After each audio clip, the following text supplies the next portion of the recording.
ಚಿಕ್ಕಬಳ್ಳಾಪುರ ಜನರಿಗೆ ಆಫ್ರಿಕನ್ ಹಂದಿ ಜ್ವರದ ಶಾಕ್ ಎದುರಾಗಿದೆ.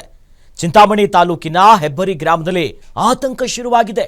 ಹಂದಿ ಜ್ವರ ಬೇರೆ ಕಡೆ ಹರಡದಂತೆ 78 ಹಂದಿಗಳ ಕಲ್ಲಿಂಗನ್ನ ಮಾಡಲಾಗಿದೆ.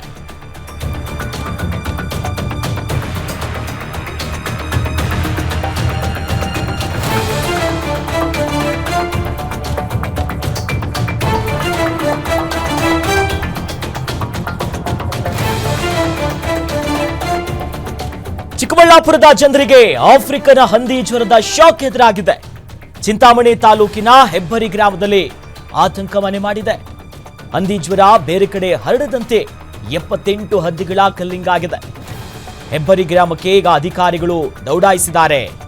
ಅಧಿಕಾರಿಗಳಿಂದ ನಿಯಮಾನುಸಾರ ಕಲ್ಲಿಂಗ ಮಾಡಿದ್ದಾರೆ ಜಿಲ್ಲಾಡಳಿತ. ಹಂದಿಗಳ ತೂಕಕ್ಕೆ ತಕ್ಕಂತೆ ಪರಿಹಾರವನ್ನ ನೀಡಲು ಜಿಲ್ಲಾಡಳಿತ ಕ್ರಮವನ್ನ ತೆಗೆದುಕೊಂಡಿದೆ. ಆತಂಕ ಹೆಚ್ಚಾಗ್ತಿದೆ. ಆಫ್ರಿಕನ್ ಹಂದಿ ಜ್ವರ ಕಾಣಿಸಿಕೊಂಡಿದ್ದು ಜಿಲ್ಲಾಡಳಿತ ಸಂಬಂಧಪಟ್ಟಂತ ಇಲಾಖೆಯ ಅಧಿಕಾರಿಗಳು ಬಂದು ಏನು ಮುಂದಿನ ಕ್ರಮ ಆಗಬೇಕೆನ್ನೋ ನಿಟ್ಟಿನಲ್ಲಿ ಕ್ರಮವನ್ನು ತೆಗೆದುಕೊಳ್ತಿದ್ದಾರೆ. ಬಟ್ ಒಟ್ಟಿನಲ್ಲಿ ಅಲ್ಲಿರುವಂತಹ ಜನರಿಗೆ ಭಯ ಆಗ್ತಿದೆ. ಹೀಗಾಗಿ ದೃಶ್ಯದಲ್ಲಿ ಗಮನಿಸ್ತಾ ಇದ್ದೀವಿ, ಎಲ್ಲೆಲ್ಲ ಹಂದಿ ಜ್ವರ ಕಾಣಿಸ್ಕೊಂಡಿದೆ. ಮತ್ತೆ ಮುಖದಲ್ಲೆಲ್ಲ ಮಾಸ್ಕ್ ಹಾಕೊಂಡು ಇದಕ್ಕೆ ಏನು ಕಾರಣ, ಒಂದು ಸ್ಟಾಪ್ ಮಾಡೋದಾದ್ರೆ ಏನು ಮಾಡಬೇಕು ಅಂತ ಸ್ಥಳಕ್ಕೆ ಜಿಲ್ಲಾಡಳಿತದ ವಿವಿಧ ಇಲಾಖೆಯ ಅಧಿಕಾರಿಗಳು ಬಂದು ಹಂದಿಗಳ ತೂಕಕ್ಕೆ ತಕ್ಕಂತೆ ಪರಿಹಾರವನ್ನ ಕೊಡೋದಕ್ಕೆ ಸದ್ಯ ಮುಂದಾಗಿದ್ದಾರೆ.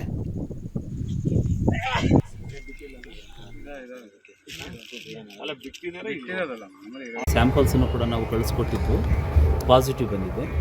ಪಾಸಿಟಿವ್ ಬಂದ ತಕ್ಷಣದಲ್ಲೇ ನಾವು ಏನು ವೆಟರ್ನರಿ ಡಿ ಅವರು ಸ್ಪಾಟಿಗೆ ಆಲ್ರೆಡಿ ಹೋಗಿದ್ದಾರೆ, ಆ್ಯಕ್ಷನ್ನು ಮಾಡಿದ್ದಾರೆ. ಕೂಡಲೇ ಏನು ಸುಮಾರು 78 ಹಂದಿಗಳು ಇದೆ. ಅವೆಲ್ಲದನ್ನು ಕೂಡ ನಾವು ನಿಯಮಾನುಸಾರ ಇವತ್ತು ಕಲ್ಲು ಮಾಡ್ತಾ ಇದ್ದೀವಿ.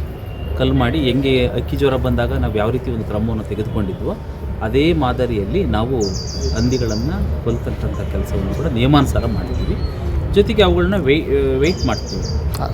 ವೇ ಮಿಷನ್ಗೆ ಹಾಕಿಬಿಟ್ಟು ವೆಯ್ಟ್ ಮಾಡಿದಾಗ ಒಂದೊಂದು ತೂಕಕ್ಕೂ ಕೂಡ ಇಷ್ಟು ಪರಿಹಾರ ಕೊಡಬೇಕು ಅಂತಲೂ ನಾರ್ಮ್ಸ್ ಇದೆ. ಆ ನಾರ್ಮ್ಸ್ ಪ್ರಕಾರ ಯಾರು ಸಾಕಾಣಿಕೆಯನ್ನು ಮಾಡಿರ್ತಾರೆ ಅಂಥವರಿಗೆ ಕೊಡ್ತಕ್ಕಂಥ ಕೆಲಸವನ್ನು ಕೂಡ ನಾವು ಮಾಡ್ತೀವಿ. ಹಾಗಾಗಿ ಸಂಪೂರ್ಣ ನಿಯಂತ್ರಣದಲ್ಲಿದೆ. ಮುಂಜಾಗ್ರತಾ ಕ್ರಮಗಳನ್ನು ಕೂಡ ಈಗ ಆಲ್ರೆಡಿ ನಾವು ಹಂದಿ ಜ್ವರಕ್ಕೆ ಸಂಬಂಧಪಟ್ಟಂತೆ ತೆಗೆದುಕೊಂಡಿದ್ದೀವಿ. ಬಟ್ ಇದರಿಂದ ಮಾನವ ಇದಕ್ಕೇನು ತೊಂದರೆ ಇಲ್ಲ, ಯಾವುದೇನು ತೊಂದರೆ ಆಗೋದಿಲ್ಲ.